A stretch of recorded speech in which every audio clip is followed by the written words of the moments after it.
Maman d'ici et d'ailleurs, bienvenue sur Mamelle, le podcast nourricier qui voyage au cœur de la maternité.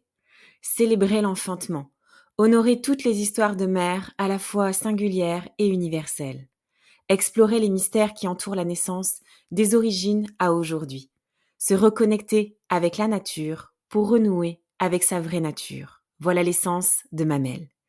Je m'appelle Marion et j'ai créé cet espace pour te faire connaître cette vision à la fois avant-gardiste tout autant qu'ancestrale de la maternité. Ici, tu voyageras à travers les témoignages de mamans venues des quatre coins du monde qui te transmettront leur histoire de femmes et de mères, mais aussi leurs us et coutumes afférentes à la maternité. Mamelle se veut être un podcast qui renoue avec notre instinct primaire, primitif, animal, la femme sauvage qui sommeille en toi et qui reprend ses droits et sa place dans la nature et en connexion totale avec elle.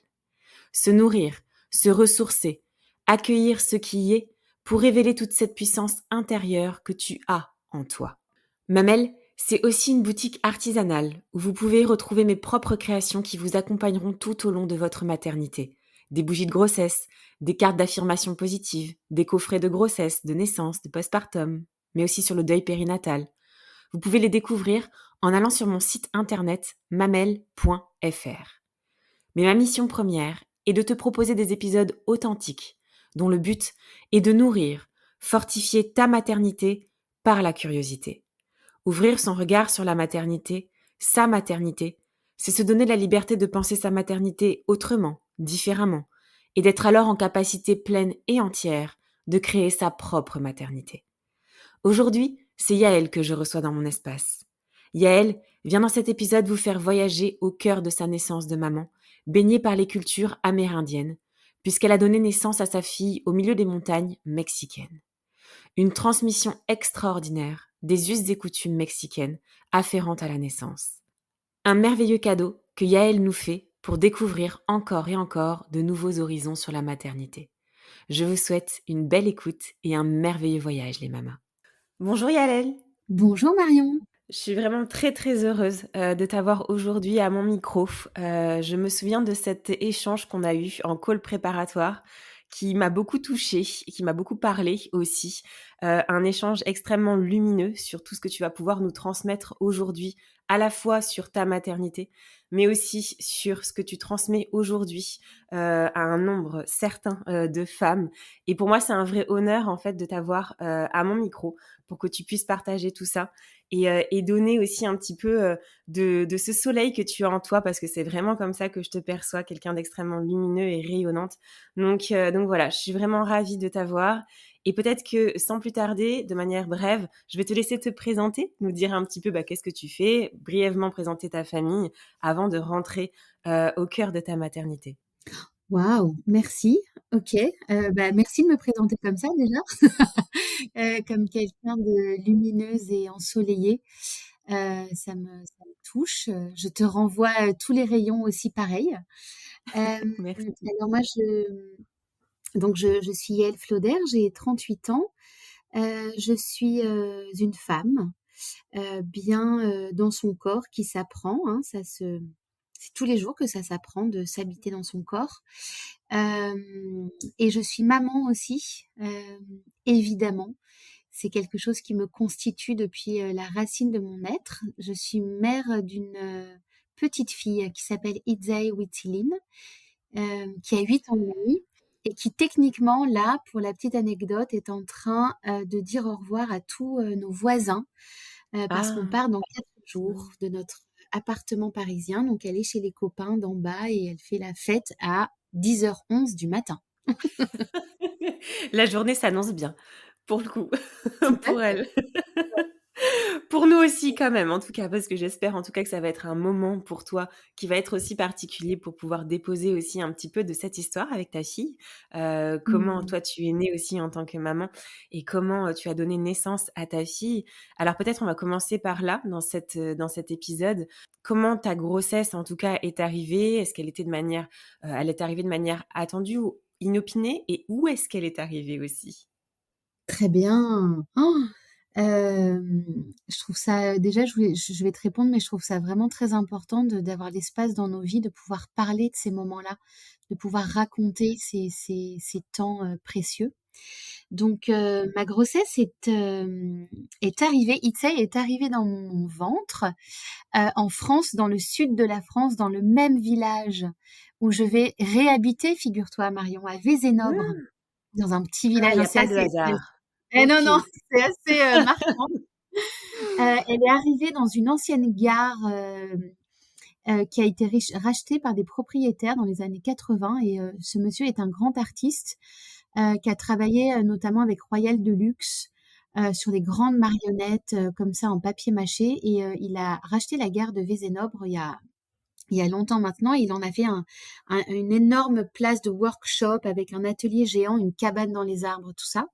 Et moi, je me suis retrouvée à vivre là-bas quand j'étais professeure dans une petite école primaire. Et le père d'Itsae est mexicain.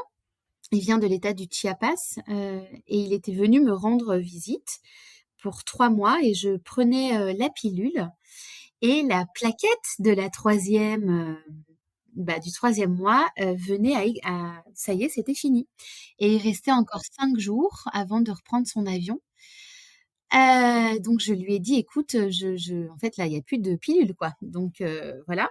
Et Itsae est arrivée. Je me rappelle, j'ai senti hein, quand, quand elle est arrivée, en fait, j'ai senti dans notre manière de faire l'amour que cette fois-ci, elle était là, qu'il y avait un bébé, parce qu'on savait pas si c'était une fille ou un garçon. Donc j'ai commencé ma grossesse dans le sud de la France, et puis à 3 mois et demi, je me suis envolée vers le Mexique, qui c'était déjà prévu hein, que je quitte la France pour rejoindre celui qui allait devenir le père de ma fille, mais en fait c'était par amour. Avant qu'on soit une famille, c'était j'y vais. Donc j'ai dit au revoir à l'école où je travaillais. J'avais une classe en double niveau dans une école merveilleuse qui est dans une forêt de pins, dans un petit village. Ouais, très très beau. Et les élèves que j'ai accompagnés ont passé leur bac l'année dernière. Et figure-toi que je suis encore très liée à eux, aux Mmh. familles, aux parents, à ce qu'ils sont devenus. Je suis même devenue marraine d'une élève.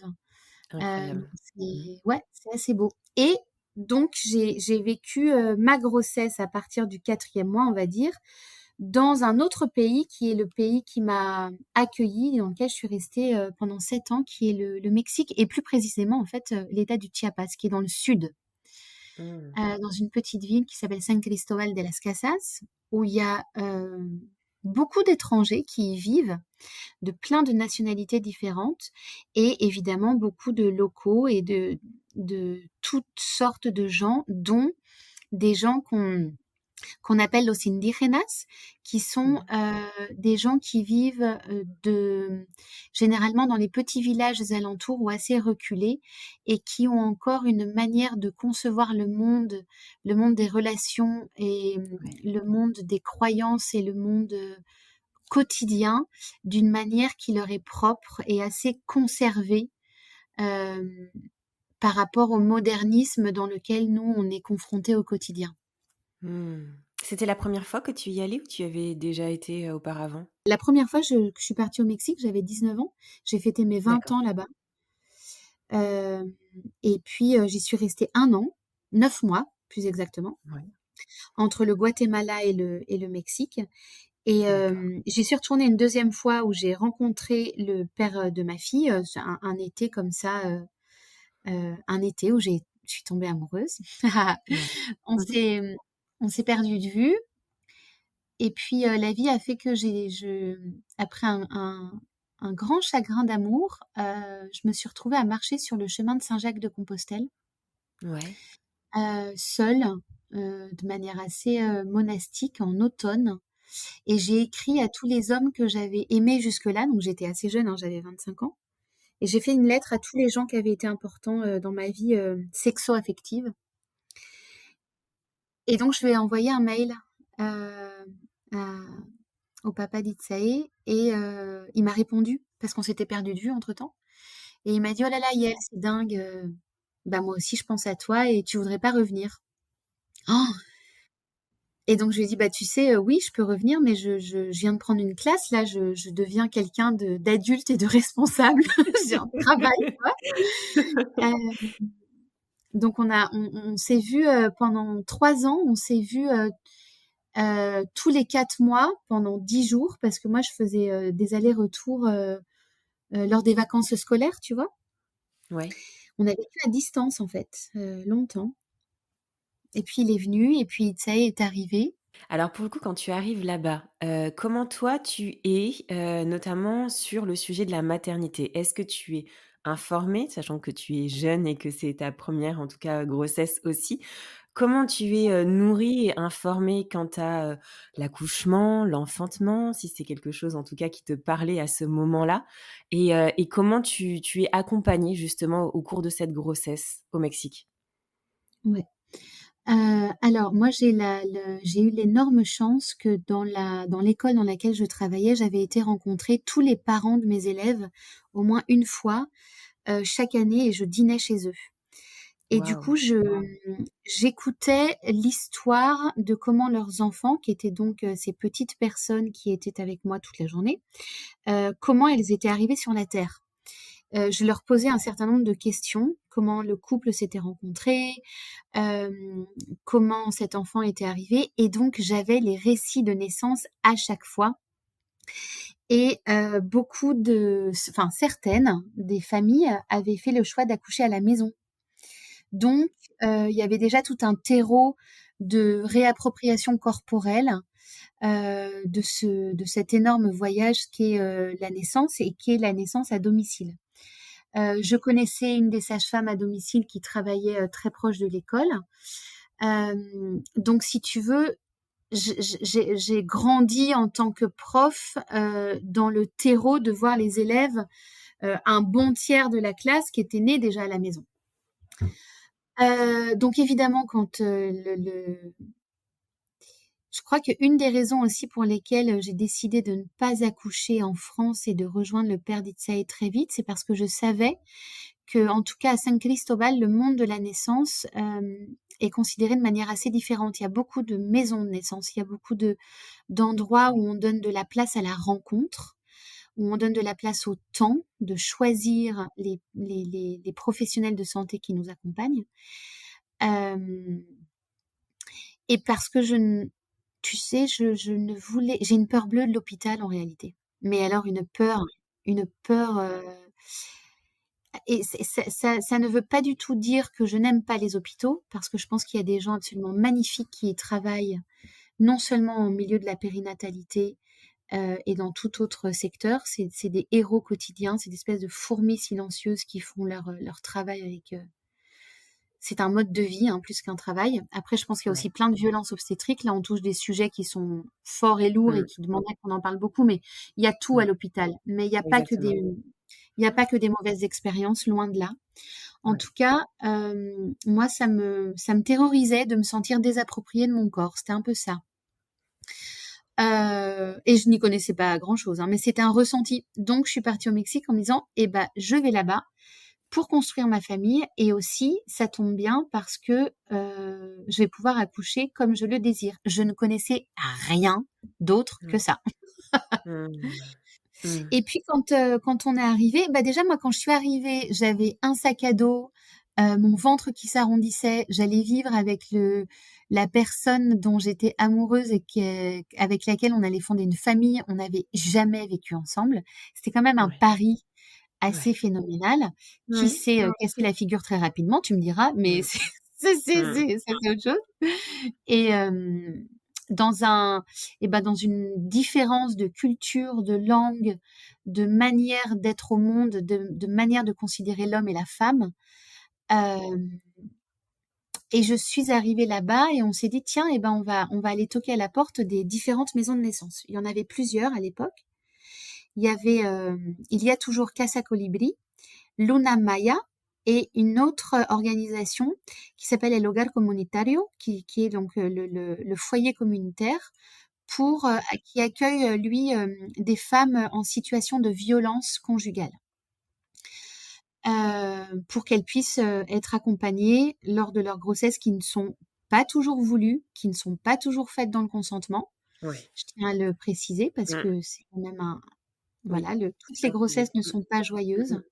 mh. Ouais. Hem Et alors, c'était pas mon cas, hein, mais en tout cas, ce lieu-là a permis à de nombreuses familles, de nombreuses femmes de pouvoir être traitées avec respect.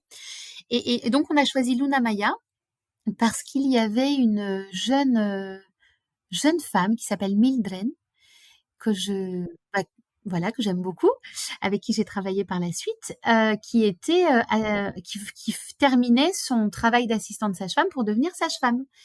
Et j'ai adoré son énergie. Alors, de toute façon,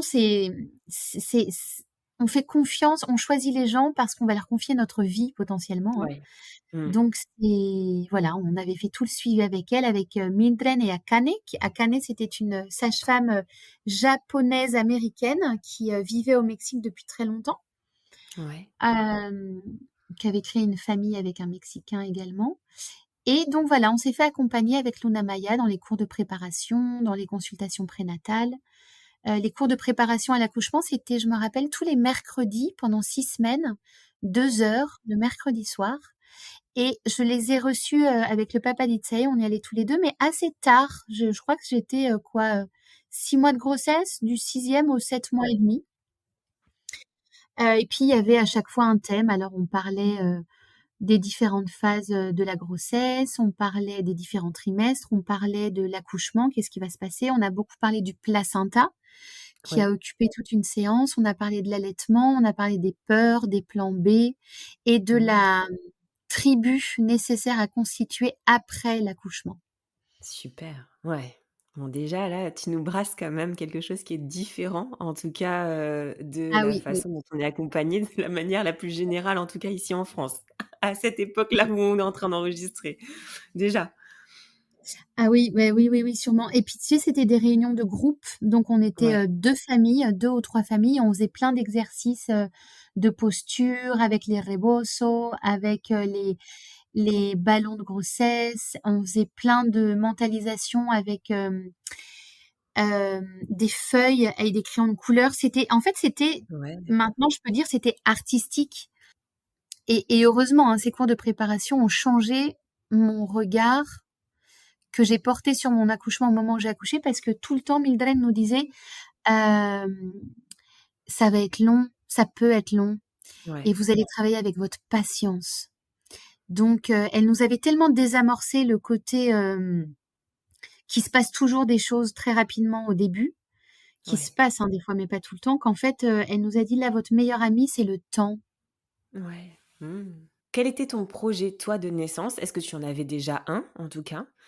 Et peut-être que c'était pas un sujet, en définitive, là-bas, d'en avoir un forcément. Ce que je veux dire par là, c'est, est-ce que comme ici, tu vois, il y a les rendez-vous anesthésistes, péridurale, sans péridurale. Est-ce que tout ça, c'était des questions que tu avais en tête? C'est une très bonne question, Marion. Alors, évidemment que à Luna Maya, par exemple, c'est des sages-femmes hein, qui sont formées de manière technique, traditionnelle et professionnelle. Donc ça aussi, c'est Ouais, une question qu'on pourra parler plus tard parce qu'il y a plein de ouais, manières d'exercer ce métier. Et en tout cas, c'était important pour elle. Donc le plan A, c'est à la maison. Donc soit on pouvait accoucher à Luna Maya, soit chez nous. Nous, on a décidé d'accoucher à la maison, sachant que dans notre maison, il n'y avait pas d'internet, pas de téléphone et pas, voilà, on était sans réseau d'accord.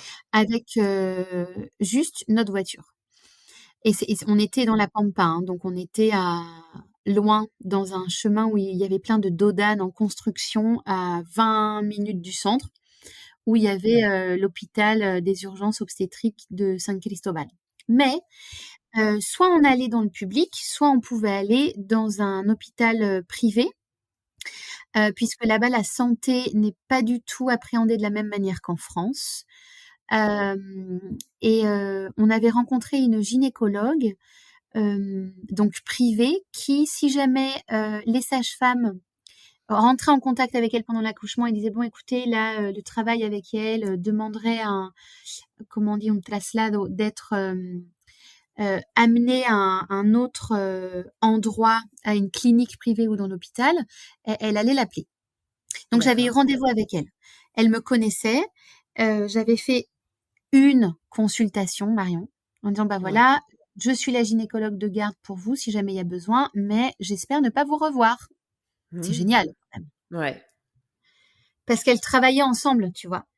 ouais, En tout cas, il y avait cette sécurité-là que je serais prise en main par un professionnel de santé avec des aptitudes supérieures au niveau médical et au niveau oui, surtout c'est ça. Mmh. logistique. Alors, la péridurale, bah non, ça n'existe pas à domicile. Donc Bien déjà sûr. de base, Mmh.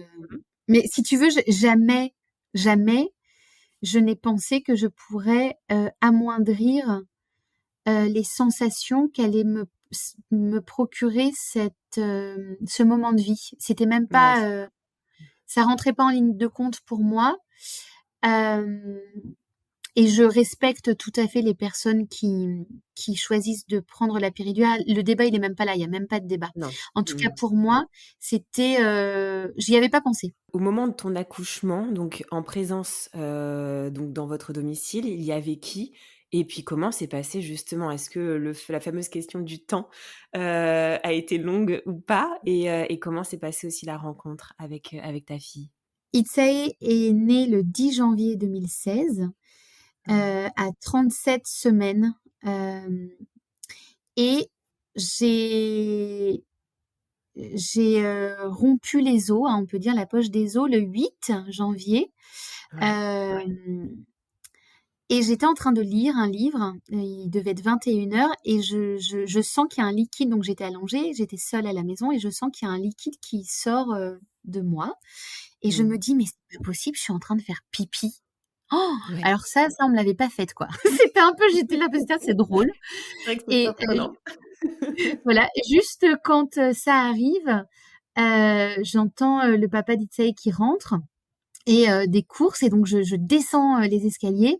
C'est une petite maison en briques et je descends la maison et je lui dis oh là là, je crois qu'il y a quelque chose qui se passe. Donc on Mmh. était comme ça un peu surexcités parce que c'était le premier quoi.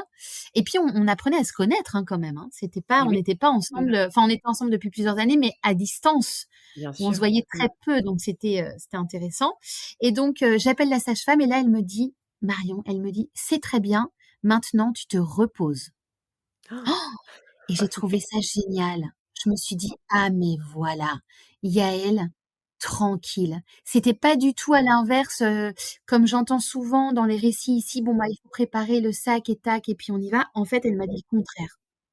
Elle m'a dit: «Tu dors et si tu dors, tu manges, tu regardes un film et puis tu nous rappelles si jamais il y a quelque chose qui se passe, mais en réalité, ça peut prendre du temps». Ouais. Donc, pas de souci. Mais comme ça, c'était à 36,5, Oui. si tu veux, elle pouvait prendre en compte les accouchements à domicile à partir de 37 semaines. Donc, j'avais tout Mmh. intérêt Ouais. que il À puisse pas y se avoir un tromper. petit 24 heures de tranquillité pour qu'elle puisse arriver. Ouais. Donc ça, c'était le vendredi soir. Le samedi, on décide d'aller au marché, de faire des énormes courses d'acheter plein de produits frais, de fruits et de légumes. Je me rappelle que j'avais mis une serviette sur le siège de la voiture pour éviter voilà des contaminations ou quoi. Ouais. On était rentré à la maison, j'avais cuisiné, mais comme Ouais. Astérix et Obélix quoi. J'avais cuisiné pour une tribu. Et puis le soir, on regarde un film et là, à partir de 10h, là, je dis à son papa, écoute, en fait, c'est plus très cool. Enfin, tu vois, genre, ça va, merci, Mmh. mais ça commence à me faire mal. J'appelle à Canet qui me dit très bien, écoute, ce n'est pas Mildred qui va venir, c'est une femme qui s'appelle Marie Carmen. Et Marie Carmen était une femme médecin qui habitait dans l'état de Jalapa, donc à 12 heures de route de San Cristobal, qui était venue faire un stage justement pour raconter. Donc c'est une femme médecin, ça faisait 15 ans qu'elle faisait son travail, Ouais. de d'aider aux accouchements dans des structures hospitalières. Et là, elle avait pris 3 mois pour se former avec Luna Maya pour accompagner des naissances à domicile chez elle. Ouais. Je l'avais rencontrée une fois, 2 heures, et quand elle m'a dit ça au début, j'ai eu une déception phénoménale parce que je voulais que ce soit Mildred et Akane qui soient là. Et là, je vois arriver Marie Carmen et cette femme euh, qu'on a revue avec Itzae il y a 3 ans. On est retourné la voir. On a fait 12 heures de bus pour aller la rencontrer et lui dire merci 5 ans plus tard. Ouais. Euh, cette femme a joué un rôle absolument fondamental parce qu'elle m'a entourée comme une mère. Le fait qu'elle soit maman, ça m'a beaucoup rassurée. Donc moi, j'étais nue. Je me rappelle, j'étais nue au premier étage. Il y avait une cheminée. J'ai passé toute la phase latente et le début de la phase active nue en face de la cheminée à me réchauffer le creux du dos avec les flammes. Ouais. Le papa d'Itsae était constamment en bas parce qu'il chauffait de l'eau pour installer la piscine de naissance, sauf qu'on était en janvier et que le boiler, comment on dit ça, le chauffe-eau, ouais, marchait pas. Donc il avait fait un feu dehors avec des énormes casseroles pour chauffer l'eau. Donc ça a pris 18 heures. Ouais. Oh, purée. Et on a passé toute la nuit comme ça, toute la nuit. Je lui disais, je me rappelle, Mari Carmen, ayúdame, ayúdame. Je faisais des lits où je lui disais, aide-moi, s'il te plaît, aide-moi.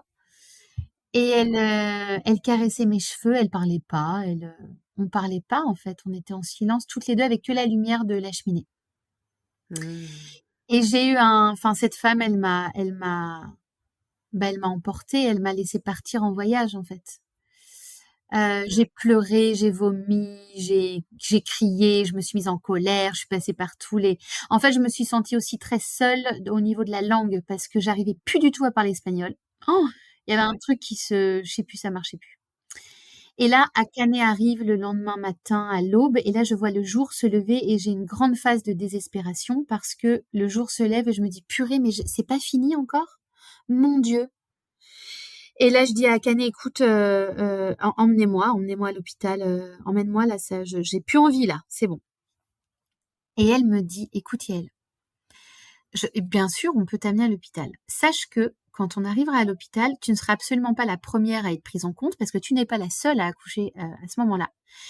Que pour aller à l'hôpital, il faut que tu montes dans une voiture, qu'il y a 18 dos d'âne avant d'arriver à l'hôpital et que tu vas être seule, on ne pourra pas rentrer parce que là, on parlait de l'hôpital public du coup. Qu'on va te mettre une sonde, que tu vas être allongée dans un lit avec 10 autres femmes dans une salle commune et que surtout, tu pourras pas parler. Et là, ça m'a calmée direct. J'ai dit d'accord, tout va bien. Je reste là. Et puis on va pas te mettre la péridurale parce qu'au Mexique, en tout cas là, à San Cristobal, dans l'hôpital des urgences obstétriques, il n'y a pas de péridurale. Ça n'existe pas. On fait une anesthésie quand on passe en césarienne. D'accord. Mais sinon, il n'y en a pas. Donc, voilà, ça réglait le schmilblick. Et en fait, j'avais pas fait la 3e échographie. Donc, je ne savais... Voilà, on avait eu les manœuvres pour que Akane vérifie que la position d'Itsai soit bien dans mon ventre, mais on n'avait pas vérifié. Et au petit matin, on descend, la piscine est prête, je me mets dans l'eau, j'y reste 10 minutes parce qu'en fait, ça me convient pas, j'avais aucune prise pour tenir mes mains avec quelque chose de dur, c'était une piscine gonflable et ça n'a pas du tout été approprié pour moi, donc j'ai été très déçue. Je suis sortie de l'eau et là, elle me dit, écoute Yael, il faut que tu boives, mais boive de l'alcool. Donc j'ai dit ok, carrément. Parce qu'en fait j'étais très mentale, j'étais très dans ma tête. Et elle m'a donné une bière artisanale à 7 degrés, me semble-t-il, qui est assez fort, à la paille.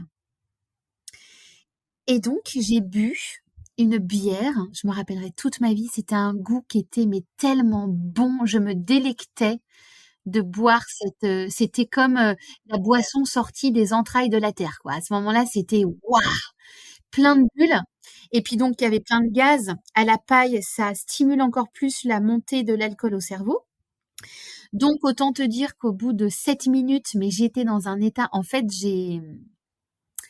la bière m'a aidée incroyablement. Et j'ai appris après qu'en Suisse et dans d'autres pays, ils donnent du champagne pour boire, ou au Mexique aussi beaucoup de l'aguardiente, de l'eau de vie.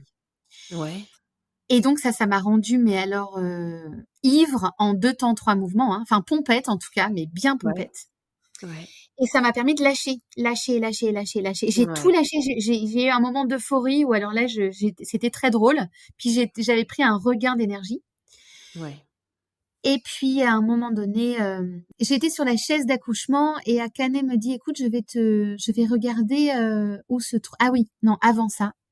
Donc grâce à la bière, à un moment donné, j'ai un grand moment d'émotion et de gratitude et j'ai besoin de dire à Akane et à Mari Carmen que je m'excuse, de m'être comportée un peu comme une petite fille à certains moments parce que je me suis sentie vraiment, je me suis sentie seule dans un pays qui n'était pas le mien et je me suis sentie loin de ma famille, loin de mes amis et je me suis dit: «Mais enfin, regarde Yael, le choix de ce que je suis en train de faire, quoi. J'ai aucune personne, à côté de moi qui me connaisse et ces 2 femmes ont pris le rôle, de ma sécurité». C'est Et donc magique. je leur ai dit que je les remerciais et je me suis mise à avoir les larmes aux yeux et à leur dire: «Mais ce que vous faites est incroyable et je suis désolée si j'ai pu, hem, voilà, être un peu, petite fille des fois et faire des caprices des fois», parce que dans les accouchements, on se transforme, c'est intéressant, hein. Totalement. Mmh. Donc voilà, j'avais tenu à leur dire que je les aimais et que je les remerciais d'être là. Et j'ai vu Akane, qui est une femme qui n'est pas du tout dans l'émotion. J'ai vu ses yeux se remplir de larmes parce qu'on était toutes fatiguées et émues et je pense que ça leur faisait du bien d'entendre ça aussi. Et elle me dit: «Écoute, te voy a revisar, je vais t'ausculter».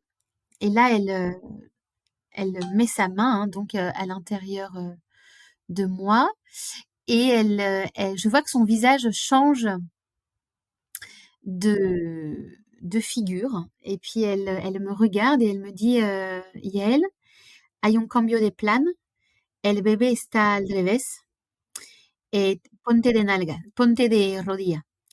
Et là, elle me dit: «Yael, il y a un changement de programme, le bébé est à l'envers, mets-toi à genoux». Et là, je la regarde et je comprends pas du tout ce qu'elle me dit. Et alors, le genou, la position à genoux, ça m'allait pas du tout. Donc, je dis: «Oh non, non, non, non, genou, non merci». À 4 pattes, en fait. Et là, elle me regarde, elle me dit: «Je crois que t'as pas compris ce que je suis en train de te dire. Tu te mets à 4 pattes et il faut que tu sortes le bébé maintenant». Et elle venait me secouer un peu en disant: «Bon allez, maintenant ça suffit, reprends-toi Mmh. et action». Et ce qui m'a fait beaucoup de bien d'ailleurs, qu'on me donne une obligation. Elle m'a donné un ordre et en fait, je pense que c'est ce que j'avais besoin d'entendre. Et donc, il y a eu quand même un petit changement dans l'atmosphère parce qu'elle a rapproché, le tank d'oxygène, elle a rapproché, voilà, parce qu'elle m'a dit: «Le bébé, est en siège, en fait». Ce qui n'était pas du tout, prévu en réalité parce qu'elle n'avait jamais, été présente à un accouchement en tant que sage-femme première à la maison d'un bébé né en siège. Donc là, il était plus du tout question de prendre la voiture et d'aller à l'hôpital, hein. C'était pas de Bien ça qu'il sûr. s'agissait. Mmh, mmh mh. Et donc elle me dit: «OK». Et là, le papa d'Issei se met devant moi, il me dit des mots d'encouragement. Akane me dit: «Yael, tu peux le faire, c'est génial ce que tu fais. Sors le bébé vite». Donc, il y a eu quelques contractions. Je me rappelle que Issei, et donc je me rappelle la manière. Mon sexe, hein, donc mon Mmh. vagin, mes lèvres, etc., se rappellent de la mémoire des pieds, des jambes, et elle est restée au Mmh. niveau du nombril, hein, donc comme ça pendant une contraction. Et à caner, donc moi j'étais à 4 pattes en fait près du sol et en fait les jambes d'Itsae avaient été recueillies tout simplement par un comment on appelle, un lange tenu par les Ouais, mains d'Akane, mais les mains d'Akane n'étaient pas au contact de la peau d'accord. d'Itsae. Mmh. Ouais. Donc en fait elle la soutenait. Il y a eu une autre contraction, les épaules sont sorties et il y a la tête qui est restée à l'intérieur. C'est quand même assez impressionnant. Et il y a toujours ce truc qui dit You don't touch bridge baby. On ne touche pas les bébés en siège, on ne les aide pas, on ne touche pas, on manipule pas. Et donc Akane, c'est exactement ce qu'elle a fait. Elle n'a rien fait en fait. Et ça, mais ça c'est magistral parce qu'elle aurait eu peur. Je me serais mise à avoir peur et là Bah ça aurait oui, été pas du tout le même scénario. bien sûr. Donc après, je crois que ça a duré quand même 5 minutes où la tête d'Itsei reste à l'intérieur, la tête d'Itsei sort, et là le premier réflexe qu'elle a eu, et je la remercie grandement, elle a même pas rien regardé au sujet du bébé, elle me l'a donné, elle me l'a passé entre les jambes et elle m'a dit: «Recibe a tu bébé, reçois ton enfant». Mmh. Ouais. Oh, Mmh. donc j'ai reçu une espèce de petite chose gluante, Mmh. rikiki, Heu, complètement, j'avais l'impression que c'était un chat mouillé sauvage. Oui. Vraiment, puis alors tu es dans la stratosphère d'Uranus quoi, enfin tu es Bah loin, oui. loin, loin, loin dans la Oui, oui, galaxie oui. et là on me dit: «Waouh, j'ai cette espèce de chose gluante entre mes mains. Qu'est-ce que c'est?» Ah oui, parce qu'on savait pas Mmh. si c'était une fille ou un garçon. «Qu'est-ce que c'est que ça?» Ah! Ouais. Et je voyais Mari Carmen et Akane, se redonner un peu une figure en disant: «OK, elle regardait la couleur du bébé, elle regardait ses mouvements. Itzae, elle a bougé, elle me regardait et elle me dit: "Háblale". Elle me dit: "Parle-lui, parle-lui". Et je me suis mis à lui dire: «Bah, bonjour petite chose, coucou quoi». Je sais même plus les mots que j'ai dit et puis, au bout de 5 minutes, voilà, on voyait que tout allait bien. J'ai regardé Akane et je lui ai dit: «Mais qu'est-ce que c'est en fait?» Parce que tu vois, je savais pas si c'était un «Qu'est-ce?» je lui ai dit. Et là, autre chose géniale qu'elle m'a dit, elle m'a dit: Moi, je l'ai déjà vu, mais ouvre-lui les jambes pour que tu regardes toi». En Ouais, fait, elle me l'a waouh! pas dit, elle m'a Mmh. laissé voir et ça aussi et j'ai vu que c'était donc qu'elle avait des lèvres en fait, hein, donc elle Ouais, était une petite fille. Mais tu sais, le ouais. sexe des filles, quand elles naissent, des fois, il est tout bombé. Oui.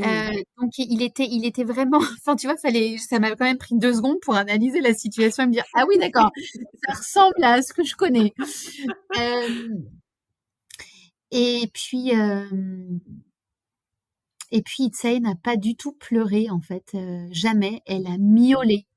C'est pour ça que je parlais Mmh. de chat tout à l'heure. C'est Ouais. qu'elle a juste, Mmh. «Miaou», tu vois, un petit Mmh. miaulement Mmh.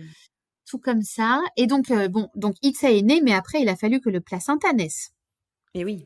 Le Mmh. placenta, il a quand même mis un bon petit temps parce que, voilà, tout le monde rigolait. Je sentais qu'Akane, elle venait de vivre quand même un petit moment un peu comme ça.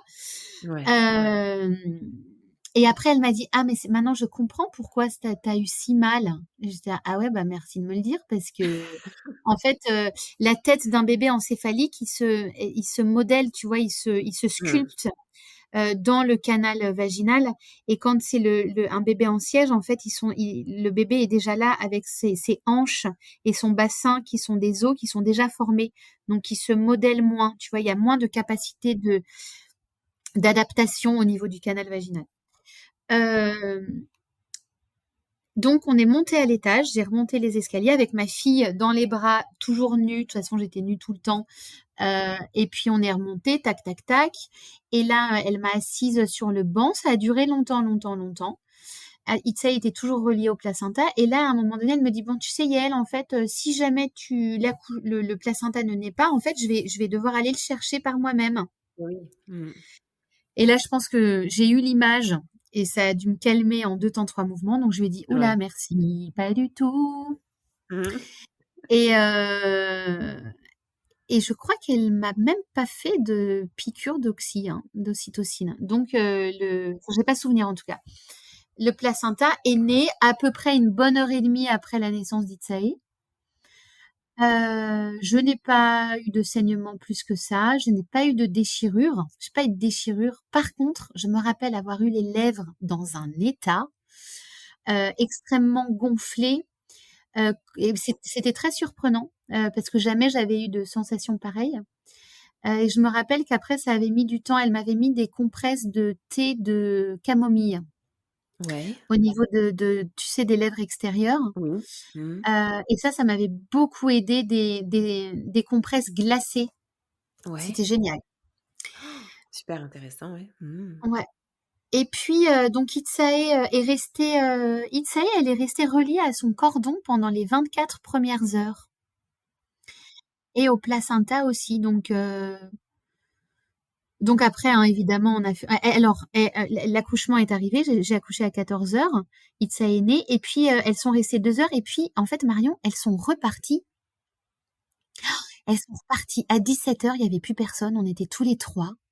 Itsae reliée au placenta dans le lit qu'on avait et elle nous a dit: «Écoute, on verra tout ce qui est mesures et cetera, on verra ça demain».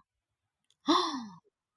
Alors t'imagines, on était dans le creux de l'hiver, dans une petite journée ensoleillée, tous les 3 dans le lit en disant j'avais juste son prénom qui était arrivé à 8 mois et demi de grossesse et je savais pas du tout ni combien elle pesait, ni combien elle mesurait, mais c'était tellement pas important. Ça avait aucune importance.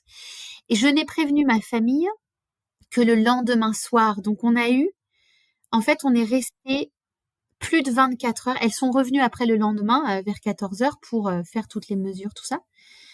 Et on est resté plus de 24 heures à être que nous, à savoir que notre enfant était arrivé sur la Terre. C'était très Mmh. important pour moi, qu'en fait, le monde n'a pas besoin d'être au courant tout de suite. C'est vrai, totalement. Euh, Mmh. et j'ai appelé mes parents, parce qu'il y a le décalage horaire, que le lendemain soir.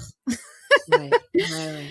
Mmh. Euh, J'avais coupé mon portable, j'avais coupé mon téléphone. Enfin, tu vois, j'ai Ouais, une déconnexion photo. totale. Mmh. Ouais. Ouais. Et Marie-Carmen a pris une seule photo. Elle a pris une photo, Marie-Carmen, de l'accouchement, quand Itza est né et quand je suis déjà voilà, sur enfin, en bas, et c'est une photo. Moi, je voulais pas du tout qu'elle prenne de photos. Et mine de rien, c'est une photo qui est extrêmement précieuse pour moi maintenant. Oh, Mmh. je J'imagine, pourrais te j'imagine. l'envoyer si tu veux. Ouais. J'ai juste une question justement, Yael, par rapport, tu disais tout à l'heure dans les cours de préparation, à la naissance, il y avait, un cours qui était dédié au placenta, au rituel en Oui. fait du peut-être que tu as mis en place aussi, pour, la naissance de ta fille. Est-ce que c'était quelque chose qui était très, commun en tout cas, de laisser justement, le bébé, avec le placenta comme ça, autant de temps après la naissance? C'est une très bonne question. Figure-toi que je crois qu'on s'est même pas posé la question. Ouais, En c'est fait, ça. Mmh. on a fait comme, j'ai rien demandé. Tu C'est vois, c'était naturel. vraiment, Ouais. c'était comme ça. C'était bon, bah, bébé reste avec le placenta. Je crois que si jamais j'aurais voulu dire, bon, bah, en fait, ça me gêne, parce que, enfin, enfin, bon, c'est quand même c'est technique, hein, d'avoir un bébé et un placenta en même temps, parce qu'il était enroulé tu vois, dans une alaise de protection. Euh, mais elle nous en avait parlé, bien sûr, hein. Bah, déjà, je savais que je voulais transformer le placenta en médecine placentaire, parce que c'est un service qu'elle proposait aussi dans cette maison de naissance. Et ça, mais si tu veux, c'était la manière la plus normale. C'était même pas ni excentrique, ni uluberlu. Ouais, C'était c'est ça. naturel. Il y a, Mmh, mmh mh. c'est dans ce terreau-là que j'ai vécu ma maternité, si tu veux. Donc, c'était la médecine pour l'enfant, en réalité, et pour moi, pour l'allaitement, etc., parce que ça a des grands bienfaits de pouvoir réingérer le placenta. Ça permet une involution utérine plus rapide. Ça permet une source de fer riche qui est assimilée au sang. Ça permet de ingurgiter toutes les hormones parce que quand tu es enceinte, il y a les hormones, c'est à foison, et à partir du moment où tu accouches, il n'y a plus rien. Donc ça permet de balancer et que la chute, elle soit nivelée, tu vois, ce soit par palier. Ça permet de favoriser la création des glandes mammaires et la création de la prolactine. Ça permet de minimiser les risques de dépression postpartum. En tout cas, ça accompagne. Et voilà. Et donc moi, j'ai pris une capsule de poudre de placenta tous les jours pendant les 40 premiers jours. Je sais que le papa d'Itsaï en a pris aussi quelques fois. Et elle nous avait dit, la sage-femme, elle nous avait dit, bah tiens, dans les cours de préparation, si un jour vous disputez et puis que c'est pas chouette entre vous, etc., prenez chacun une gélule de placenta pour que vous vous rappeliez là d'où vous venez et que cet enfant, il a été fait avec amour. Mmh. Ça m'avait beaucoup marqué. Ah oui, c'est puissant, oui. Mmh mh. Alors pour le coup, comment ça s'est passé ce postpartum? Tu l'as dit tout à l'heure, en cours de prépa aussi, il y avait une séance qui était dédiée aussi, à l'après-naissance. Comment toi tu l'as vécu justement cette naissance, de mère? Et peut-être aussi au niveau de la parentalité, comment ça s'est passé? Grande question. Écoute, Mmh. alors, quand Itsei est arrivé, je me rappelle que le troisième jour, déjà, elle nous avait conseillé de ne pas baigner Itsei avant que le cordon du placenta ne tombe. Oui, Donc en fait, on a baigné Itsae, elle avait 1 semaine, je me rappelle très bien. ouais, Hem Et puis je me rappelle que le 3e jour, j'avais la petite dans mes bras, donc j'étais restée à la maison, hein, parce que là-bas, les 40 jours de postpartum, c'est quelque chose de très important et on déconseille extrêmement fortement de sortir de chez soi avec ouais. l'enfant parce qu'il peut attraper froid. Mmh, mmh mh. Donc enfin froid, tu vois, on est dans les montagnes, hein, mais on est Ouais, à 2 300 mètres d'altitude, mais bon, néanmoins, c'est pas le froid qu'on expérimente, dans dans des dans des régions de France, par exemple, c'est pas du tout oui. ça. Mmh. Hem Et donc on m'avait dit: «Ne sors pas, ne sors pas». Je sais que j'avais ouvert les fenêtres un jour et que j'avais laissé que le soleil, la réchauffe et puis, pour lui donner aussi de la lumière, on lui faisait des bains de soleil par rapport à la vitamine D et donc le 3e jour, j'ai la petite dans les bras et je me rappelle avoir pleuré. J'ai pleuré parce que j'ai fait comme une crise, de larmes et parce que je me suis dit: «Mon Dieu, maintenant, je peux plus me barrer comme je veux. Je peux plus je peux plus me barrer», tu vois? Il y avait ce côté, je suis responsable d'une personne et sur le coup, je l'avais vu, mais comme un poids et comme une espèce de responsabilité, mais comme l'épée de Damoclès, quoi. Ça avait été, tragique, mais vraiment. Ça avait été triste. Je me suis dit: «Mais» tu vois, j'avais eu le truc de: «Purée, merde, quoi! Je peux plus me barrer, je peux plus être libre». Qu'est-ce que oui, j'avais dit: «Mais, qu'est-ce que je viens de signer? Qu'est-ce que je viens de faire? Waouh!» Et ça n'a rien à voir avec l'amour qu'on porte à cet enfant. Ça n'a rien à voir. Là, c'était: «Oh my God, je suis enchaînée pour les 20 ans, les 20 prochaines années». C'est terrifiant. Je me rappelle avoir pensé ça et je trouve que c'est important de le dire Oh parce que oui, c'est pas assez dit. oui. Ah non, du tout, du tout. C'est exactement ce que j'allais te dire. Je t'ai dit que tu Ah ouais. portes la voix de beaucoup de femmes Ah ouais. et de femmes qui viennent de naître justement mères. Donc Ah oui, ouais. c'est très, très important. Ah puis j'ai vraiment aucun complexe de le dire, ça n'a rien à voir Ouais, avec ma du tout, qualité de mère, du tout. et Et je je pense que pense que c'est ce un complexe vient justement du fait qu'on connote avec, cet amour, qu'on l'on porte à l'enfant alors que c'est 2 choses qui sont totalement dissociées. Ça n'a ah rien oui, à ça n'a voir. rien à voir. Ouais. Ouais, ouais. Donc je me rappelle avoir ressenti ça, l'allaitement s'est très bien mis en place, je me rappelle que ah oui, alors il y avait une autre chose aussi, les parents du papa d'Itsae sont venus, 1 semaine après. Moi, j'avais demandé à ce qu'on voilà, tranquille, à ce qu'on n'envahisse pas trop notre espace. J'étais un peu comme ça, un peu, alors que maintenant je pense que je le ferais complètement différemment, mais là, c'était comme ça. Ils ont été très respectueux. Oh mon Dieu! Là, j'ai pu sentir aussi à quel point ils avaient respecté, parce qu'ils voulaient la prendre dans les bras, bien sûr. Et je me rappelle que pour moi, ça avait été un vrai moment et à un moment donné, je m'étais dit: «Bon, en fait, ils sont très voilà, je leur avais, donné Itsei pour qu'ils puissent la sentir. Je me rappelle qu'ils avaient fait vraiment des efforts, ils s'étaient lavé les mains, ce qui est pas vraiment en tout cas, c'était pas dans la culture familiale, quoi. Donc ça, je leur en suis reconnaissante et puis, en fait, bah, j'ai été quand même très, très seule. J'ai été profondément seule parce qu'à partir de là, dans notre histoire de famille, le père d'Itsae, c'est un pays qui est très, machiste, où l'égalité entre les hommes et les femmes n'est pas du tout la même que celle qu'on conçoit et avec laquelle on se bat aujourd'hui. Donc faut bien prendre en compte que, la femme, elle reste à la maison, hein, encore, c'est un peu ça le délire.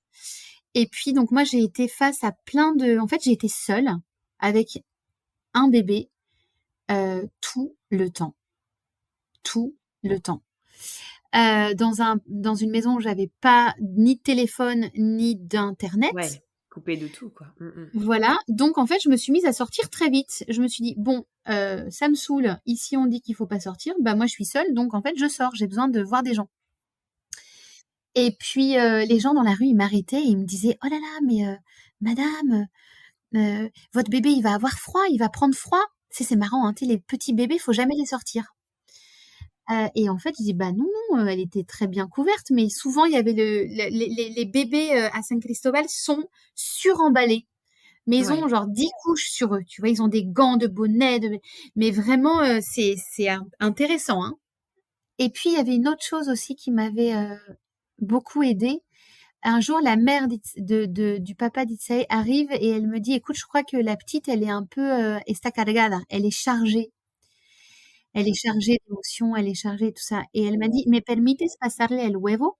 Elle m'a dit: «Est-ce que tu me permets de lui passer l'œuf?» Un œuf cru, de poule, donc de poule, fermière, hein, enfin de poule, pas qu'on achète au supermarché. Et elle a passé sur son corps, cet œuf en caressant en fait la peau de la petite, à l'endroit, donc sur la poitrine, sur les jambes, et puis à l'envers, sur le dos, sur les fesses, sur les pieds. Et ensuite, pour la décharger, comme si l'œuf allait sucer toute l'énergie, négative d'Itzae. Et en fait, elle m'a dit: «Regarde», elle a cassé l'œuf, elle l'a mis dans un verre et elle a commencé à m'expliquer. En fait, ma belle-mère de l'époque a lu dans l'œuf et elle m'a dit: «Regarde», et effectivement, tu avais des stries, tu vois, dans le blanc. Il y avait des stries, d'énergie qui, en fait, n'appartenaient pas au bébé. D'énergie de nous, hein, d'énergie des parents, d'énergie de tous les gens, ambiance, de la musique, des téléphones portables, de tout ce qui, en fait, Bien c'est sûr. des éponges. Ouais, ouais. Et ça, Incroyable. en fait, c'est une coutume qui est, très, ancrée, de pouvoir chasser le mauvais œil et chasser les mauvaises énergies avec, en nettoyant avec un œuf. Waouh, je ne connaissais pas. Merveilleux. Mmh. Mmh,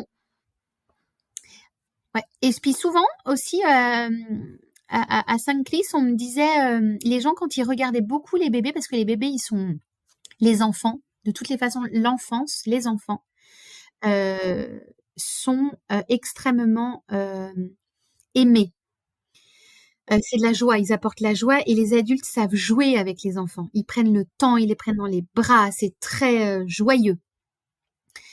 On prend, l'enfant a un espace vraiment, hein, et souvent on disait, que pour chasser le mauvais œil, des gens qui regardent trop intensément les enfants, il fallait que la personne qui les regardait lui fasse un bisou pour Ah, que ça puisse arrêter, l'énergie forte qu'elle lui avait donnée, comme pour, ouais, rompre, tu vois, ouais. casser le fil. Mmh, totalement, ouais.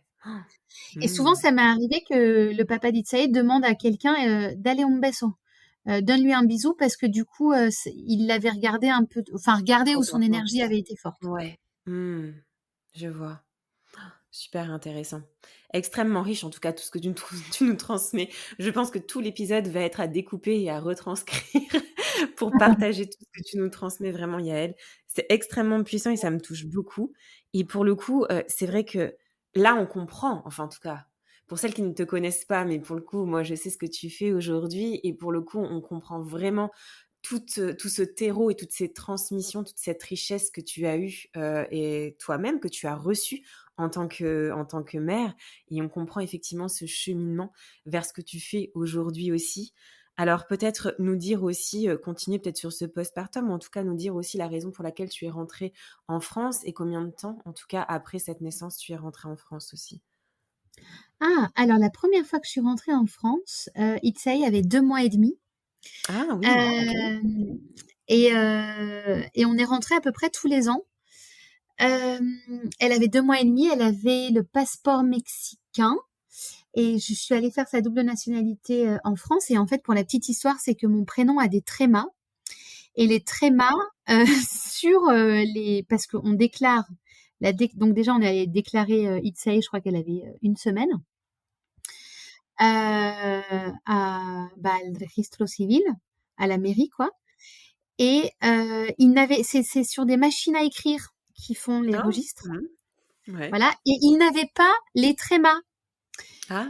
Voilà, donc on a dû se déplacer dans 4 endroits différents de la ville pour trouver la machine à écrire qui avait pour que mon nom, et les accents, parce que je m'appelle, un des prénoms c'est, Cécile, et Cécile, il y a un accent aigu. Et oui, c'est vrai, oui. Mmh. Voilà. Donc sur le passeport, il fallait que ce soit comme sur le passeport et ça avait été, vraiment, ça avait été l'aventure. Donc, quand elle a eu son passeport, on est rentré en France. Je lui ai fait sa nationalité, enfin, elle a eu la nationalité française et le passeport français. Et puis on est rentré comme ça tous les ans. Et en fait, c'est quand Itsai a eu 5 mois que j'ai rencontré une femme dans la rue avec qui j'avais reçu, un week-end sur le féminin sacré à San Ouais. Cristobal, une femme qui s'appelle Karuka, qui est une amie et qui est devenue sage-femme entre-temps. Et Karuka, elle me dit qu'il y avait un diplomado, une formation diplômante qui venait de sortir avec une femme qui s'appelle Betty Flores de parteria, donc de sage-famerie, à la délégation de San Cristobal de la Croix-Rouge mexicaine. Et en fait, Karuka, donc je l'avais rencontrée pendant ce week-end féminin, et quand j'étais enceinte de 5 mois lors de ce week-end, je me rappelle que toutes les femmes, il y avait une femme qui nous avait donné une cérémonie de cacao, une femme splendide qui s'appelle Flori Dalma. Et elles étaient toutes venues mettre sur mon ventre une graine de cacao pour que ce soit la graine de la fertilité, de l'amour et de l'abondance. Et j'étais assise et je m'étais retrouvée avec 34 graines de cacao sur mon ventre posées par des femmes que je ne connaissais pas. Et je m'en rappelle aujourd'hui encore, je m'en rappelle. C'était Ouais, splendide. Et Karuka faisait j'imagine. partie d'une de ces femmes. Donc je la Ouais. croise dans la rue et elle savait que j'avais très envie de devenir en fait sage-femme. Hein. Ça m'intéressait depuis que j'avais écouté le récit de naissance des enfants à l'école. Et puis elle me dit, écoute, ça vient d'ouvrir, les postures, les candidatures se terminent demain. Oh, et Oh! là je dis, oh mon Dieu, bah faut aller vite. Et je me rappelle que j'étais rentrée à la maison, que j'avais demandé au papa d'Itsae ce qu'il en pensait, que j'avais dû déjà à la base me justifier et presque me mettre à genoux pour qu'il accepte que je Mmh. fasse une formation. Ouais. Et j'ai commencé ma formation Itsei avec 5 mois. D'accord. C'est une formation qui a duré 1 an et demi. Mmh. Euh, Entre la formation théorique et les gardes à l'hôpital des urgences obstétriques de San Cristobal. Et je me rappelle que j'allaitais. Donc à chaque Ouais. fois que j'entendais les enfants naître, et ben mes seins Ouais. donnaient à manger, quoi. C'est Simplement. ça, oui, oui, il répondait. Ils Ouais. répondaient. Et donc j'ai suivi cette formation, j'ai été diplômée et ensuite j'ai demandé aux 2 formatrices, donc Guadalupe Blanco et Betty Flores, si je pouvais devenir leur assistante. Mmh. Et c'est là que Guadalupe Blanco, qui avait la maison de naissance Nasser Natural à Comitán, qui est une ville qui est à 3 heures de San Cris, a Ouais. ouvert Nasser Natural à San Cristobal et on a ouvert donc le cabinet avec toutes les 2 qui travaillaient en tant que sage-femme et moi qui travaillais en tant que secrétaire et assistante. D'accord. Donc j'allais dans les consultations, j'écoutais en fait, je prenais des notes, je conseillais et puis petit à petit elles m'ont laissé de la place et pendant 3-4 ans je les accompagnais. J'arrivais souvent en amont dans les accouchements à domicile et je les appelais quand c'était le moment. Ou sinon D'accord. on se relayait et on était toujours 2 aux accouchements. Donc moi, si tu veux, j'étais leur seconde, c'est-à-dire j'étais leur petite main, tu vois. Ouais. Mmh. C'est entre la doula et entre la sage-femme, ça s'appelle assistante sage-femme et c'est un statut qui n'existe pas en France. Oui. Et donc ça, donc Ouais. tu l'as pratiqué, en tout cas, pendant donc plusieurs années, c'est ce que tu viens de décrire et c'est donc entre la doula, tu dis et la sage-femme, donc ça veut dire que doula, en tout cas, c'est ce titre que tu as pu avoir quand tu es rentrée en France? Alors absolument, mais je n'ai aucune formation française, moi, de doula, si tu Oui, c'est veux. pour ça que je dis ça justement, c'est parce que tu as eu justement cette formation qui est une équivalence en définitive, en quelque sorte. Alors oui, alors beaucoup plus qu'une équivalence, hein, parce que moi j'ai baigné dedans. Ouais, En fait, toute ma manière d'apprendre a été dans l'expérience, Marion. oui. Tu vois, Mmh, c'était d'accord. théorique, mais en fait c'était terrain, terrain, terrain, terrain, C'est terrain. ça. Mmh. Et on faisait des débriefings. Et en fait, Pourquoi je te dis que c'est entre les deux? Parce que la doula en France, elle n'a aucune liberté de donner des médicaments et d'intervenir au niveau des actes médicaux. Alors que moi, tu vois, j'ai réceptionné plusieurs fois des bébés, j'ai plusieurs fois donné des soins médicamenteux euh, et Ouais, fait des c'est sûr. manœuvres qui sont pas autorisées en France.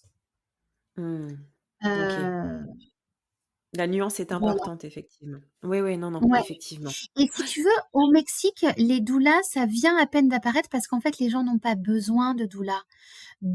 Alors je dis au Mexique, dans San Cristobal, dans le contexte des maisons de naissance dans lesquelles j'ai travaillé. Donc il y a quand même plusieurs spécificités, hein, bien sûr. Hein. C'est pas l'accouchement que j'ai vécu et la manière dont je travaille, c'est pas que ça se passe pas comme ça tout le temps au Mexique. C'est des conditions de vie dans une ville donnée.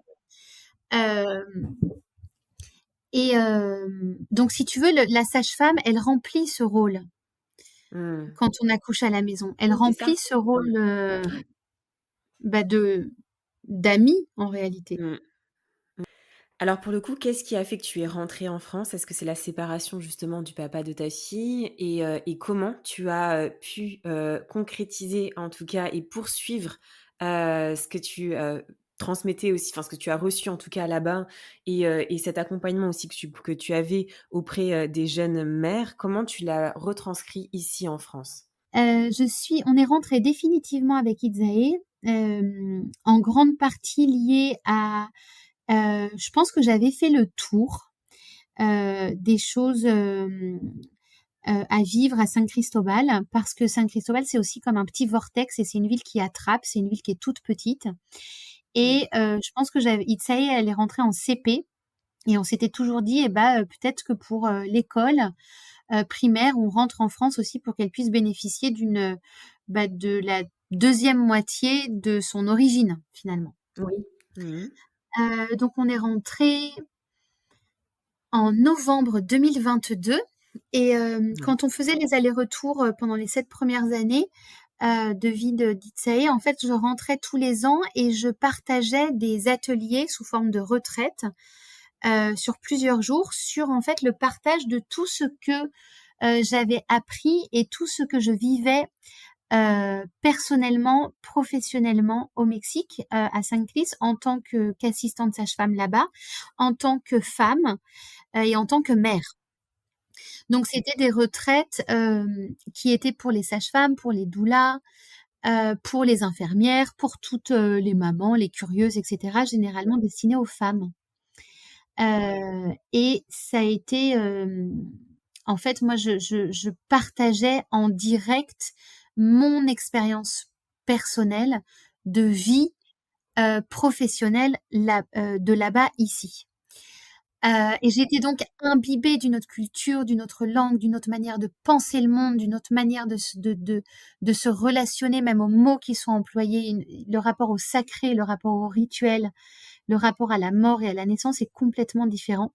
Et je pense que Mmh. j'en parlais, j'étais très habitée par la Ouais, culture mexicaine. j'imagine. Mmh. Et Ouais. quand je suis revenue en France, euh, mon moi français a dû se renaître Mmh. parce que parce que ça a été la révolution en fait, Marion, de revenir dans un J'imagine, pays. j'imagine, Alors, ouais. c'est une révolution. En plus, c'est un pays, mais on est rentré à Paris parce que ma famille est à Paris et ma mère m'avait dit, écoute, fais un stop à Paris, comme ça, je t'aide avec la petite quand tu donnes des transmissions et que tu pars travailler. Et pour aussi Ouais, qu'elle puisse être grand-mère activement. ouais. Donc, on a fait une halte d'1 an et demi à Paris. Et là, eh ben, ça prend énormément de temps de rentrer chez soi. Oh oui. Mmh. Euh, Ouais, J'avais l'impression qu'il fallait que je justifie tout, ouais. mais tout, pas qu'au niveau du travail, hein, il fallait toujours donner des comptes, justifier. euh, et ça m'a profondément altérée, quoi. Hein. Ouais. Au niveau Mmh. administratif aussi, j'ai eu ma carte vitale que 7 mois après être rentrée en France, ça c'est intéressant. toutes les démarches au niveau de la CAF, au niveau administrative. Et la magnifique nouvelle, c'est que je me suis rendu compte en rentrant en France que dans ce pays, l'État te donne de l'argent parce que tu existes. Et ça, je n'en avais absolument pas eu mesure. Moi, j'ai vécu dans un pays où il y a pas de chômage, où il y a pas de retraite, où quand tu te fais mal, soit tu vas à l'hôpital public, soit et là, bonne chance, soit tu vas à l'hôpital privé et c'est un peu moins pire, mais ça reste quand même délicat, des fois. Et là, on me payait parce que j'étais mère. Ouais. C'est un concept, hein. Mmh. On m'a C'est payé pour énorme partir quand en tu dis, ouais. vacances avec ma fille. Ouais. Tu te rends compte? Ouais, C'est ouais. juste dingue. Ouais. Donc je suis rentrée, il y avait tout le côté en disant: «Waouh, mais la France, quoi!» Mmh. Le système d'aide, j'ai ça a été, assez époustouflant. Et puis je me suis, très vite, évidemment mise à continuer en fait mon travail, que je faisais quand je rentrais en France, c'est-à-dire de transmettre, le petit fruit de mon expérience, avec les femmes dans des cercles, de femmes et des retraites qui duraient plusieurs jours. 2 jours, puis 3 jours, sur différents sujets, sur, les rituels de naissance, sur, ce magnifique soin, hem, qui tire son origine du Mexique, qui est le soin rituel Rebozo, dont je pense, on en entend beaucoup parler, bien sûr en ce moment, qui est un soin de vie. Et p alors pour moi le soin Rebozo, c'est plus que ça touche à plein de choses parce que c'est un outil, hein. Le Rebozo, c'est l'écharpe, c'est, l'étole, c'est le tissu. C'est un tissu, d'origine mexicaine comme son nom l'indique, qui est en coton mais qui peut être en soie, en laine, en chanvre, en lin et qui a été tissé de manière artisanale par des familles, d'artisans et aussi par des femmes. Et ces femmes-là, qui le tissent soit al telar de cintura, qui est donc une manière de tisser où il y a une ceinture qui vient sur les hanches et il y a la trame qui est Ouais. devant la personne qui tisse et généralement elle est assise.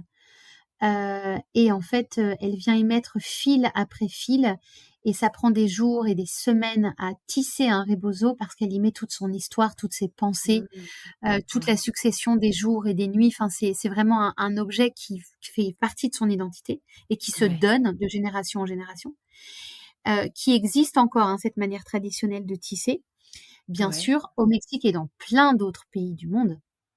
Ouais. Et Mmh. puis tu as les rebozos qui sont, tissés de manière artisanale, à la machine à bois et à pédales, par des familles d'artisans.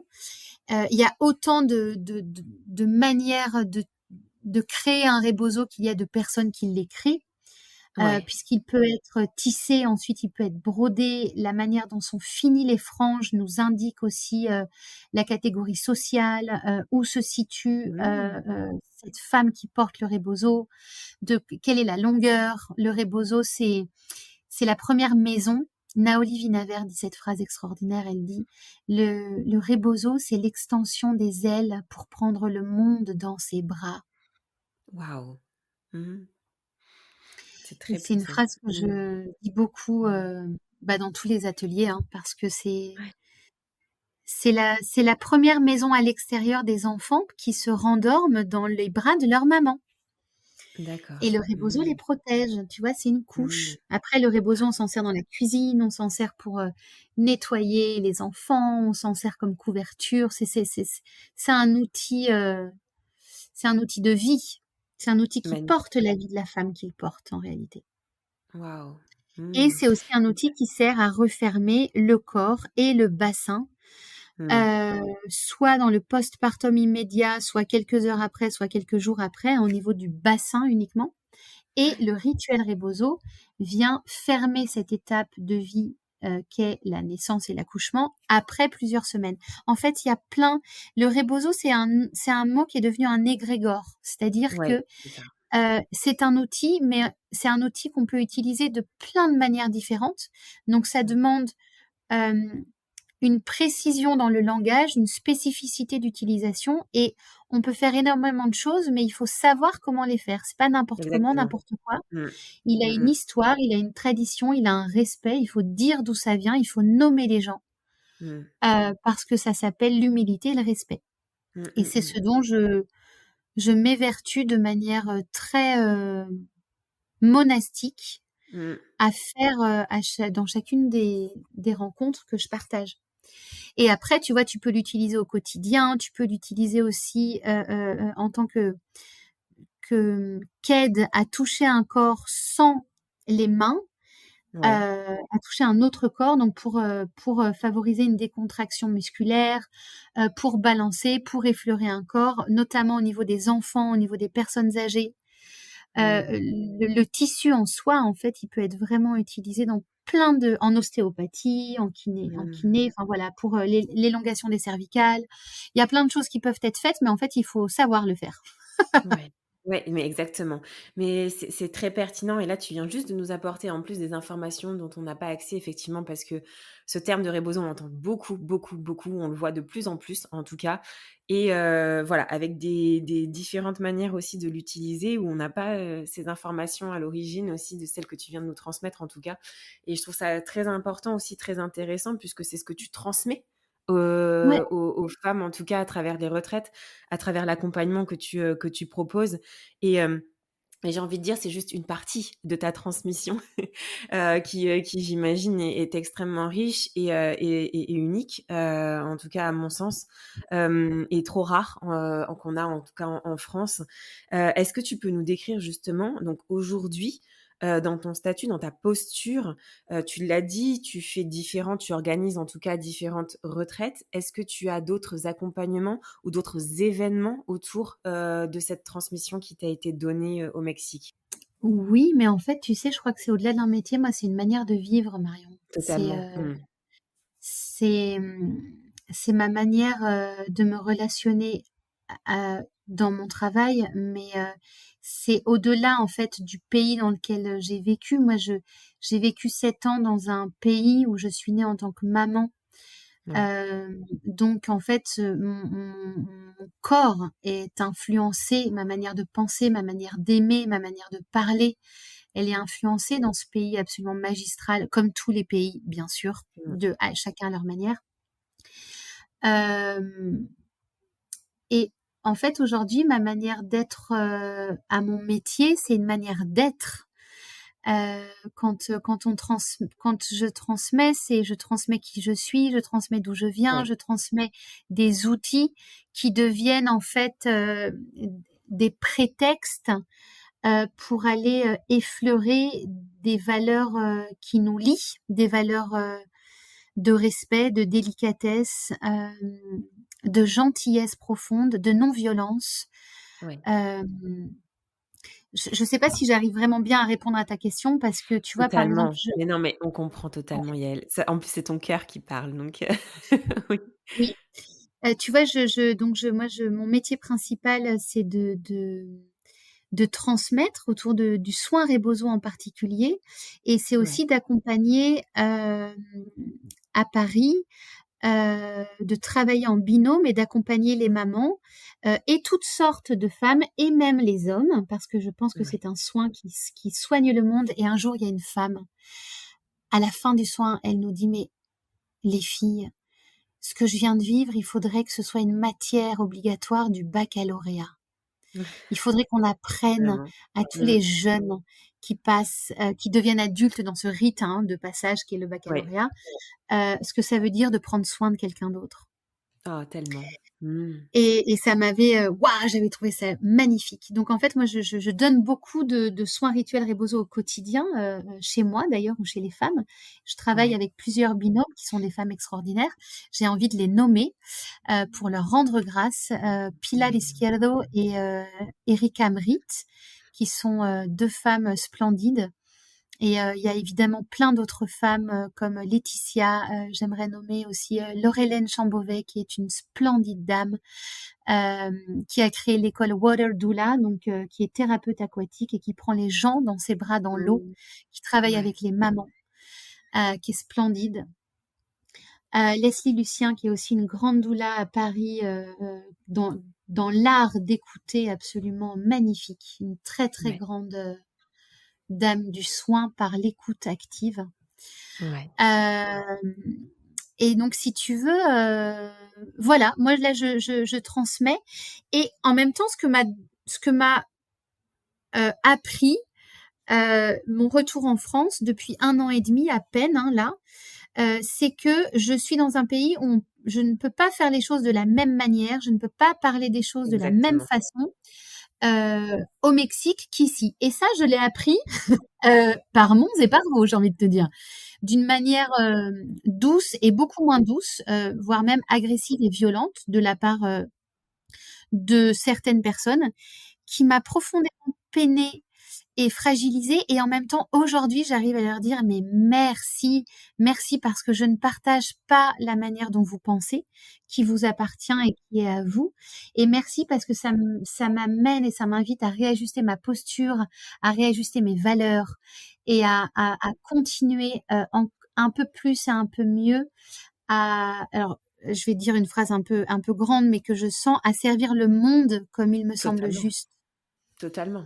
Ah non, non, mais vraiment, elle a toute sa place, cette phrase. Et c'est d'autant plus, je reviens juste à ce que je disais au début de cet épisode, sur le fait que ton récit m'est beaucoup touchée et m'a beaucoup, en tout cas, parlé de cœur à cœur. Et j'avais vraiment cette mission, moi, de pouvoir te donner justement la parole dans cet espace pour que tu puisses y déposer aussi ta naissance de mère. Mmh. Parce que c'est vrai que tu as utilisé ce terme de en France, on doit se justifier sans cesse. Et c'est pas une justification, en fait, cet épisode ou en tout cas cet échange sur ta maternité, mais ça permet de déposer vraiment les raisons pour lesquelles tu transmets aussi aujourd'hui et à quel point tu es habité et animé par ce que tu as Mmh. reçu là-bas. Ah, merci, je suis touchée par tes mots. Heu, merci beaucoup.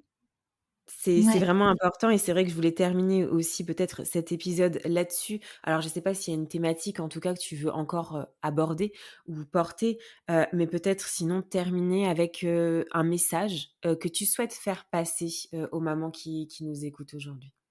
Ah mais oui, un message. Oh là là, la grande Il y en a responsabilité. plusieurs, hein.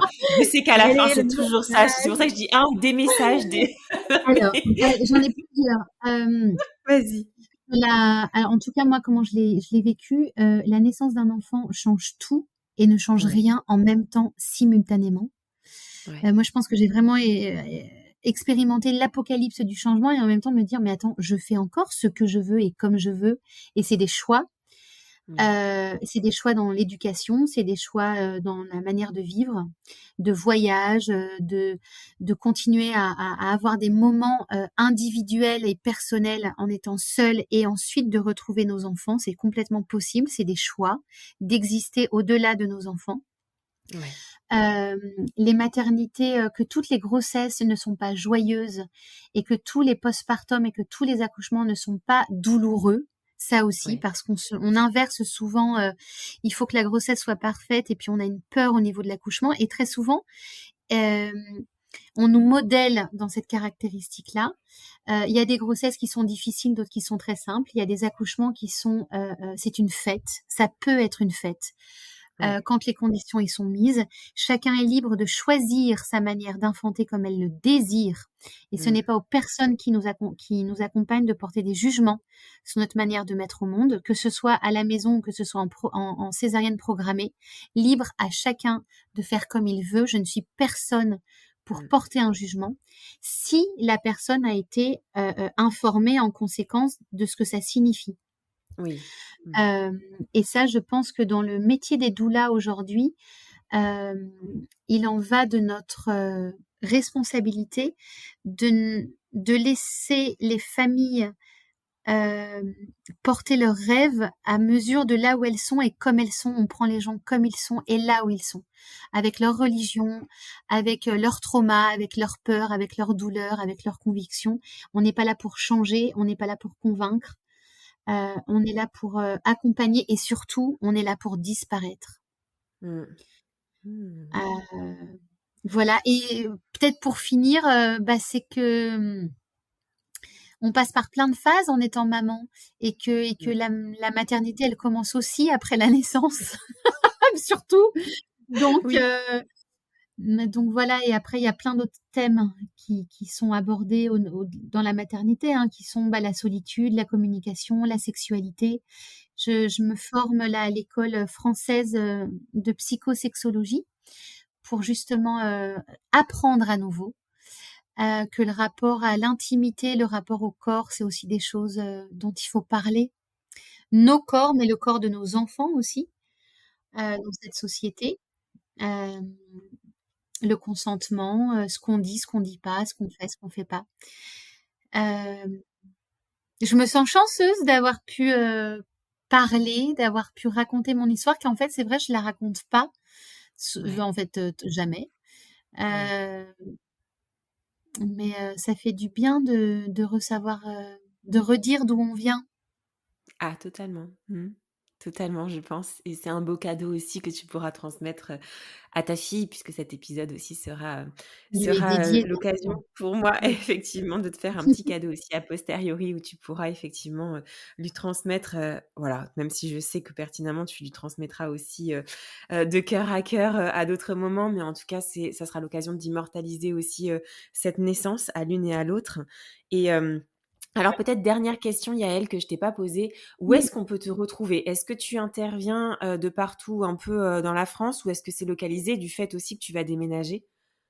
Oui, alors merci pour cette question parce qu'il y a quand même des grands changements là qui vont Et oui, s'amorcer c'est en pour fin ça. Mmh. 2024 et 2025. Ouais, ouais, Euh, ouais.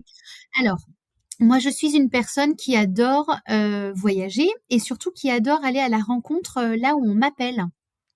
Ouais, Donc je me déplace quand un groupe de participantes est constitué par une femme qui souvent a entendu parler de moi sur les réseaux ou qui a déjà participé à un atelier et qui a envie de dire waouh, mais moi j'ai trop envie de la porter près de chez moi.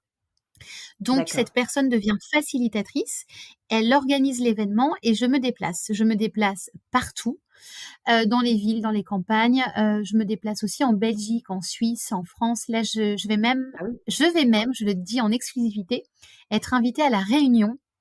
Ah, trop bien. Ouais, sur l'île de la Réunion avec une femme magnifique qui est venue en Normandie pas en Normandie, pardon, à Rennes, Ouais, un week-end autour du soin Rebozo et qui m'a dit: «Est-ce que tu peux venir le donner chez moi?» Et je dis: «Bah, bien sûr». incroyable. Heu, Mmh, donc c'est voilà, magique. je me déplace et on me trouve sur, alors je ne suis pas très active sur les réseaux sociaux parce que ça ne me définit pas. Ouais. Mmh. Je suis plutôt une personne de face to face, de direct, mais on me retrouve sur, mon profil Facebook, Yael Oui, Floder, et sur essentiellement, ouais. Mmh. Instagram, Yael Floder. Mais je Ouais. suis pas proactive parce que je ça m'intéresse sans trop m'intéresser, c'est un voilà. Mmh. Faut y aller avec des pincettes, j'ai envie de vous dire. C'est ça, ouais, ouais, non, mais totalement. Mais voilà, au moins, ah, je suis très, très ravie en tout cas d'apprendre effectivement que tu pars aussi à La Réunion, ça va être vraiment chouette. Mais en tout cas, plein, plein de belles choses aussi, pour toi, ben, dans cet avenir-là qui est en train de changer aussi avec ce déménagement. Mais dans tous les cas, voilà, merci encore et encore, je ne cesse de le répéter. Mais merci Yaël parce que c'est un vrai cadeau que tu m'offres aussi à moi et donc je suis certaine que tu offriras Oh, aussi aux mamans qui nous écoutent. Donc vraiment voilà, merci infiniment et je suis un peu déçue de ne pas avoir pu assister à la retraite qu'il y a eu il y a quelques temps, pas très loin de chez moi avec justement ma sage-femme.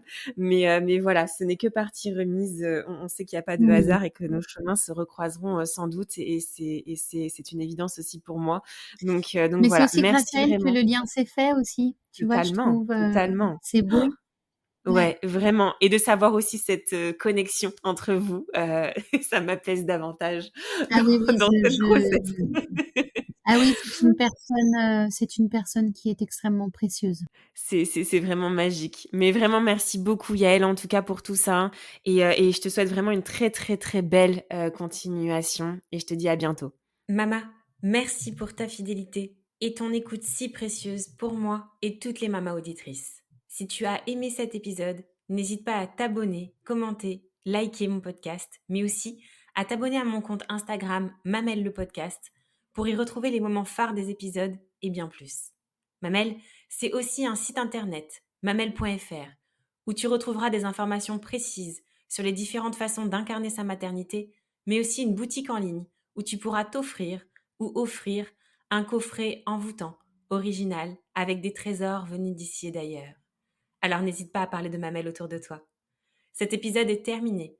Je te dis à très vite pour un nouvel épisode, mais en attendant de se retrouver, maman n'oublie pas, ta maternité t'appartient. Elle est un univers aussi merveilleux que le monde à explorer.